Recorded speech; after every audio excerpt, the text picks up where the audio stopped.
नमस्कार, मैं जितेंद्र चतुर्वेदी। आपसे आग्रह रहेगा कि अगर मतांतर से नहीं जुड़े हैं तो जुड़िए, वीडियो को लाइक करिए और साझा करना मत भूलिए। जो अरविंद केजरीवाल दिल्ली के शराब घोटाले को ईडी और सीबीआई का स्वांग और प्रपंच कहा करते थे, वो केजरीवाल अब इस मामले में जिस तरह से फंसे हैं, उसके बाद से उनका संकट बहुत बढ़ गया है। जमानत वमानत तो दूर की बात है। जिस तरह से रोज नए खुलासे हो रहे हैं इस दिल्ली के शराब घोटाले वाले मसले में, उसने केजरीवाल की साख और भ्रष्टाचार को लेकर जो उनका कमिटमेंट है, इन दोनों को उजागर कर दिया है। फिलवक्त हम लोग बात उस 100 करोड़ रुपए की कर रहे हैं जो आरोप है ईडी का भी सीबीआई का भी कि साउथ ग्रुप से बतौर घूस लिए गए।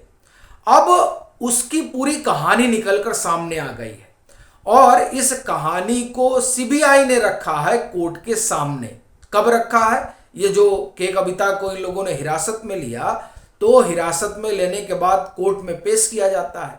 तो उस दरमियान सीबीआई ने पूरी कहानी बताई और वो जो कहानी सामने आई है वो के कविता के लिए तो संकट का सबब ही है, लेकिन उससे बड़ी समस्या जो है वो अरविंद केजरीवाल के सामने खड़ी हो गई है।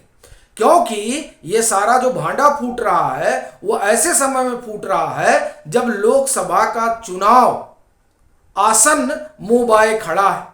19 अप्रैल से पहले चरण की वोटिंग शुरू हो जाएगी। आम आदमी पार्टी को लगता है कि वो दिल्ली, पंजाब, हरियाणा, गुजरात, गोवा के चुनाव में बहुत कुछ कर सकती है, लेकिन जब जनता के सामने भ्रष्टाचार एक बड़ा मुद्दा हो, ऐसी स्थिति में वो सरकार जो भ्रष्टाचार विरोधी आंदोलन से उपजी है, अगर वही भ्रष्टाचार में आकंठ डूबी हुई हो और इस तरह के आरोप उसके मुखिया पर लगे हो, तो क्या संभावना बनेगी ये बताने की जरूरत नहीं है। क्योंकि जो सीएसडीएस का आंकड़ा है वो तो कह ही रहा है कि पिछले 5 सालों में भ्रष्टाचार बढ़ा है। वो राष्ट्रीय स्तर पर कह रहा है, लेकिन जाहिर तौर पर उस राष्ट्रीय स्तर में दिल्ली की भी सरकार है। और जब पूछा गया किसके कारण बढ़ा है, तो उसमें दिल्ली राज्य सरकारों की भी जिम्मेदारी है, तो उन राज्य सरकारों में दिल्ली की सरकार भी आती है। तो ऐसी स्थिति में अरविंद केजरीवाल के लिए संकट बहुत विकट हो गया है।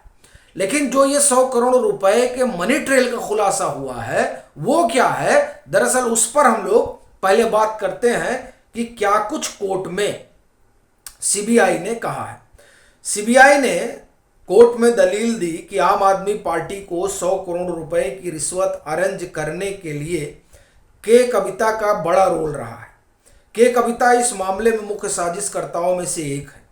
एक बड़े बिजनेसमैन ने, अब ध्यान से सुनिएगा, ने दिल्ली के मुख्यमंत्री अरविंद केजरीवाल से मुलाकात की थी। केजरीवाल ने उन्हें आबकारी नीति के जरिए सपोर्ट करने का आश्वासन दिया था।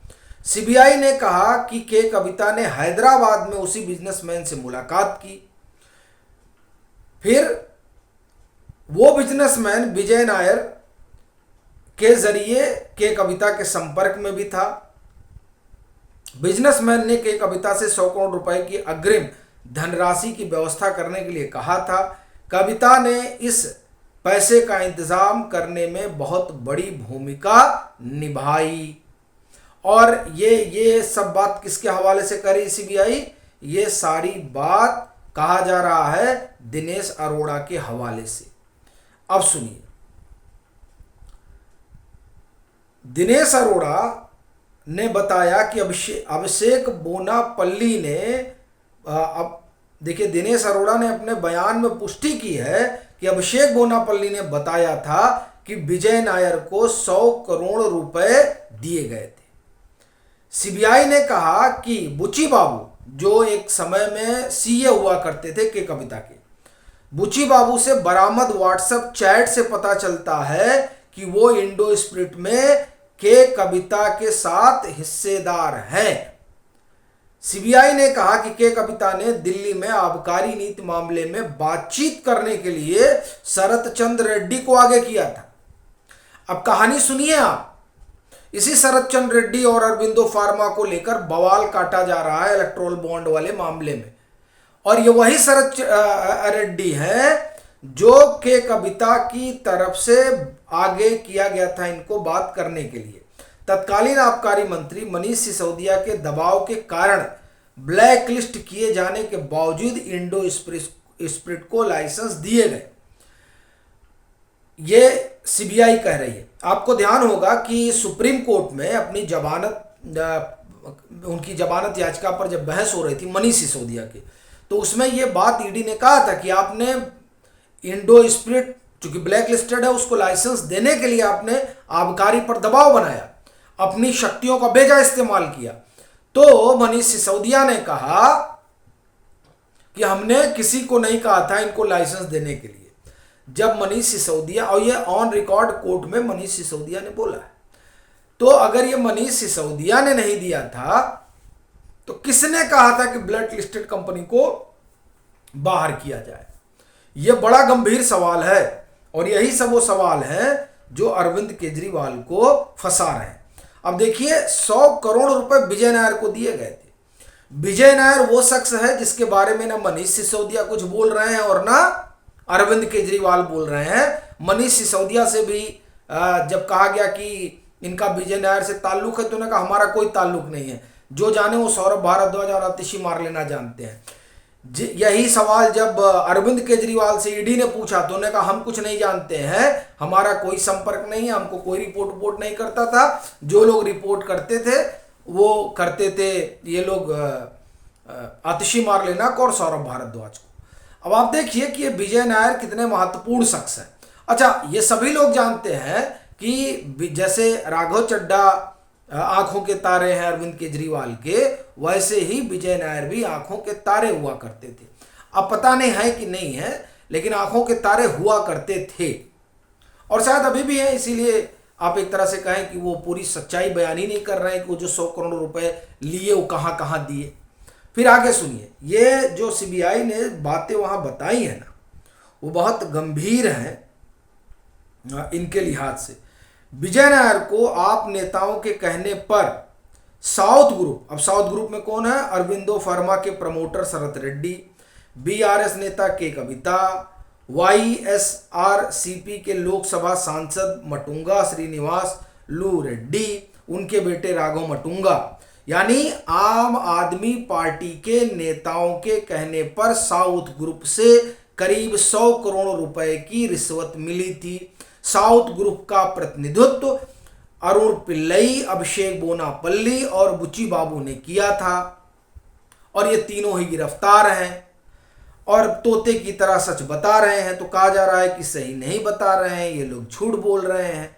अब देखिए आगे सुनिए, सीबीआई का कहना है कि सीआरपीसी की धारा 161 और 164 के तहत हवाला ऑपरेटर के बयान से 11.9 करोड़ रुपए के भुगतान की पुष्टि हुई है। गोवा चुनाव के लिए हवाला के जरिए पैसा इकट्ठा किया गया था। हमने व्हाट्सएप चैट भी फाइल की है। हवाला की रकम आपके गोवा से जुड़े एक व्यक्ति को मिली थी। सीबीआई ने कहा साउथ में सिंडिकेट चलाने के लिए के कविता का आबकारी नीति मामले में मुख्य भूमिका रही है। अब आप देखिए, गोवा चुनाव में पैसे गए, हवाला ऑपरेटर के जरिए गए, 100 करोड़ रुपए विजय नायर के जरिए लिए गए।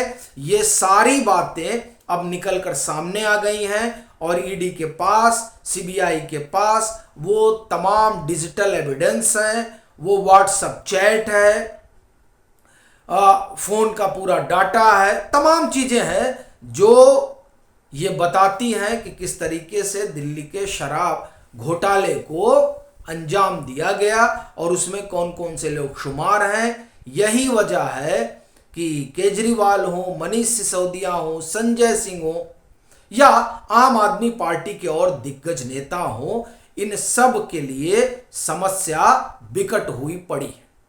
आपकी क्या राय है जरूर साझा करें। मतांतर से नहीं जुड़े हैं तो जुड़ें, वीडियो को लाइक करें और खूब शेयर करें।